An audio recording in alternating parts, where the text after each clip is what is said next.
এইটার মধ্যে প্রফেসর ইউনূস কইতেছে টাকা আছে, সব আছে, সবকিছুর ব্যবস্থা আছে, কোথায় গিয়ে আটকেছে? কোথায় গিয়া শেখ হাসিনা আটকে রাখছে দিল্লি থেকে?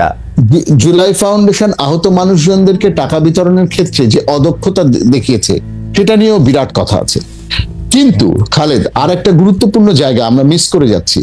600 মানুষরা কতজন মানুষ সেনাবাহিনীর নিরাপদ আশ্রয় তখন দিয়েছিল। এরপরে আমরা দেখলাম রাঘব বোয়ালদের বেশিরভাগ অংশ পালিয়ে গেল। এর দায় কে নেবে বাংলাদেশে? আমরা কেন প্রশ্ন করি? ডক্টর ইউনূস নেবে। ডক্টর ইউনূসের সাথে কথা বলে ছাড়ছে ওদেরকে। না না, আমি এটা লিখে দিতে পারি প্রফেসর সাইদ ফেরদৌস, আমি এটা লিখে দিতে পারি। এইটা ডক্টর ইউনূসের মতামত ছাড়া সেনাবাহিনীর পক্ষে ছাড়া সেনাবাহিনী কি আসে যায়? না, আমাকে খালেদ বলতে দেন, আমাকে বলতে দেন। নিশ্চয়ই, মানে আপনি যদি তথ্য থাকে আপনি বলবেন, যদি আন্ডারস্ট্যান্ডিং আপনার বোঝাপড়ায় ডক্টর ইউনূস, আমি তো বলবো যে সেনাবাহিনীকে আমার প্রথম জিজ্ঞেস করতে হবে। জিজ্ঞেস করেন যে সেনাবাহিনী, আপনার আমি কি করছি এখানে? আমি তো জিজ্ঞেসই করছি না, সেনাবাহিনী তো উত্তর দিচ্ছে না। মানে আমাদের জিজ্ঞেস তো ডক্টর ইউনূস কি করতে হবে? আমরা তো ডক্টর ইউনূস সিভিলিয়ান। সেনাবাহিনী আমাদেরকে, স্যার আমি বলি, সেনাবাহিনী আমাদেরকে একটা আইএসপিআর থেকে তথ্য দিছে যে আমাদের কাছে 300 জন ছিল। জি স্যার বলেন। আসেন খালেদ, আপনি আমি সবাই মিলে ডক্টর ইউনূসকে জিজ্ঞেস করি। কিন্তু খালেদ, গুরুত্বপূর্ণ হচ্ছে যে আমরা বিচারের আওতায় আনতে পারছি না কেন? আমরা এখনো ঠিকঠাক মতো বিচার শুরু করতে পারছি না কেন? আমরা কেন হত্যা মামলা, কেন আপনি সাংবাদিকদের ক্ষেত্রে হত্যা মামলা বলছেন, শাকিল রূপার ক্ষেত্রে হত্যা মামলার কথা বলছেন, আমি তো বলবো যে ওই ইয়ের ক্ষেত্রে হত্যা মামলা, সাকিব আল হাসানের ক্ষেত্রে হত্যা মামলা। আমি মনে করি যে হত্যা মামলার জন্য দায়ী, যে হত্যা মামলার, যার উপরে হত্যা মামলা বর্তায়, সে অবশ্যই হত্যা মামলা হবে, হত্যা মামলা তার ক্ষেত্রে রুজু করা হোক। কিন্তু যার ক্ষেত্রে প্রযোজ্য না তার ক্ষেত্রে এটা দেওয়ার কি মানে? আমি বরং সুনির্দিষ্ট ভাবে মনে করি যার যে অপরাধ, একটা হচ্ছে দল হিসেবে, সংগঠন হিসেবে, পদধারী হিসেবে ব্যক্তি এবং সংগঠনের যে অপরাধ ছিল, আওয়ামী লীগ এবং আওয়ামী লীগের সাথে সংশ্লিষ্ট, আপনি শুধু শেখ হাসিনা, শেখ রেহানা প্রতি করতে বলেছেন তো? আমি মনে করি যে একদম আওয়ামী লীগের সাংগঠনিক পদে যারা গুরুত্বপূর্ণ মিশনে ছিলেন, যারা এই গণহত্যার সাথে যাদের সংশ্লিষ্টতাকে যারা অস্বীকার করতে পারবেন না, তাদের প্রত্যেককে যেমন বিচারের আওতায় আনা উচিত খালেদ, বাহিনীগুলোকে বিচারের আওতায় আনা উচিত। আজকে আপনি বলছেন যে আমরা ক্ষমা চাচ্ছি, আজকে আপনি বলছেন প্রথমে যে আয়নাঘর আছে, আয়নাঘর নাই। আমাদের তো প্রত্যেকটা বাহিনীর সাথে সংশ্লিষ্ট মানুষজনকে বিচারের আওতায় আনতে হবে। খালেদ, শেষ করিনি। শিক্ষকদেরকে, সাংবাদিকদেরকে যেমন, শিক্ষকদেরকে তেমন, বিচারপতিদেরকে যেমন, যারা সবাই ওই রেজিমের লেগেসিকে, ওই রেজিমের এই অপশাসনকে বৈধতা দিয়েছিলেন। আমার যে সহকর্মীরা ক্যাম্পাসে ছাত্রলীগকে পেটোয়া হয়ে উঠতে সাহায্য করেছিল, তাদেরকে কেন আমরা বিচারের আওতায় আনতে পারবো না?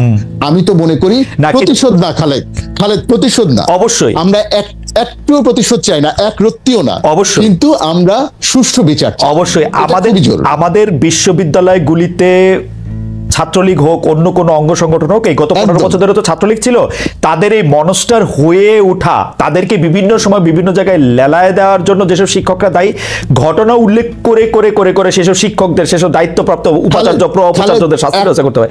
কিন্তু রংপুরে বোমাইরা মানুষ মারছে, এটা তো মামলা। খালেদ, না সেটা তো আছে খালেদ। এই শিক্ষকদের মধ্যে কেউ কেউ আবার এবারেও উপাচার্য বা উপ উপাচার্য পদে নিয়োগ। কত ডেঞ্জারাস লাইন আপনি বোঝেন, মানে সাংঘাতিক। যারা ওই আমলে এরকম কিছুর সাথে যুক্ত ছিলেন, তাদেরও কেউ কেউ এবারে নিয়োগ পেয়েছে। আমি মানে জেনে বুঝেই বলছি। তো এগুলো তো চিন্তা করার বিষয়।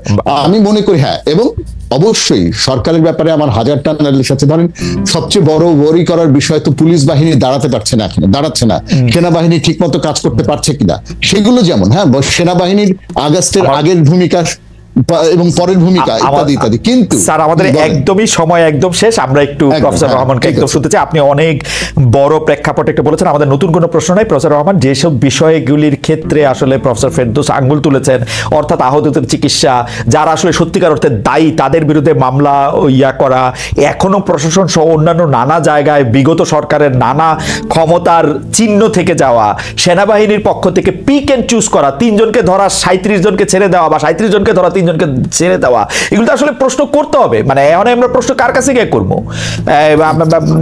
মানে ওইটাও একটু যদি আপনি একটু বলেন।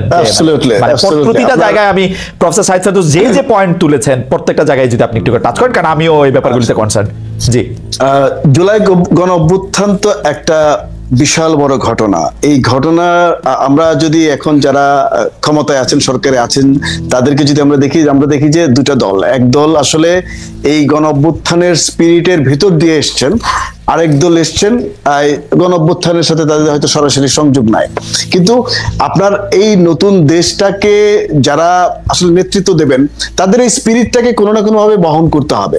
যদি তিনি বহন করতে না পারেন, তিনি আসলে বুঝবেন না যে কাজটা কিভাবে করতে হবে। এবং তাহলে যারা এখন স্পিরিট নিয়ে এসছেন, তাদের মধ্যে ভুল হচ্ছে, তাদের হয়তো ম্যানেজমেন্টের অদক্ষতা দেখা যাচ্ছে, দেখবারই কথা। সেটা তো তারা তো ম্যানেজার হিসেবে দক্ষ হয়ে ওঠেননি, তারা ছাত্র, তারা আন্দোলন করেছেন, এখন একটা ভিন্ন প্রেক্ষাপটে ভিন্ন একটা রোল প্লে করতে হচ্ছে। তো এই ফাঁকে আমরা অনেকগুলো দুঃখজনক ঘটনা দেখছি। ধরা যাক এই যে আমরা চিকিৎসার ক্ষেত্রে আমরা দেখছি যে খুব চিকিৎসা ব্যাহত হচ্ছে, দীর্ঘায়িত হচ্ছে, চিকিৎসা পাচ্ছে না। তো সেগুলো কিন্তু সদিচ্ছার অভাব আছে বলে আমার মনে হচ্ছে না, মনে হচ্ছে যে তাদের ম্যানেজারিয়াল স্কিলের অভাব আছে। কিন্তু কাজটা সঠিকভাবে যারা করতে পারতো তাদেরকে তারা সঠিক সময়ে কানেক্ট করতে পারছে না। আবার আপনার মনে রাখতে হবে যে 15 বছর দেশে একটা মেশিনারি গ্রো করেছিল, দেশের প্রত্যেকটা সেক্টরে, সে সেক্টর থেকে এই মেশিনারির এলিমেন্ট গুলোকে আপনি হ্যান্ডপিক করে করে তুলতে আপনার কিন্তু আর অন্তত 2-5 বছর লাগবে, এত সহজ না। এবং ইনফরমেশন গ্যাপ আছে, আপনি এখানে আমাদের নেটওয়ার্কিং আছে না। প্রসেস সুমন রহমান, আমি 2-3টা জিনিস শুধু একটু যুক্ত করি ফেরদৌস স্যারের সঙ্গে। একটা হচ্ছে যে এটা তো অবশ্যই যে আপনি আসলে তালিকা করে যারা আহত হয়েছে তাদের কাছে টাকাও আছে, সব আছে, সেটা আপনি দিতে পারলেন না কেন সেটা আপনাকে কইতে হবে। সেনাবাহিনীর ক্ষেত্রে আপনি কারে ছাড়ছেন, কারে ধরে রাখছেন, সেটা আপনাকে কইতে হবে।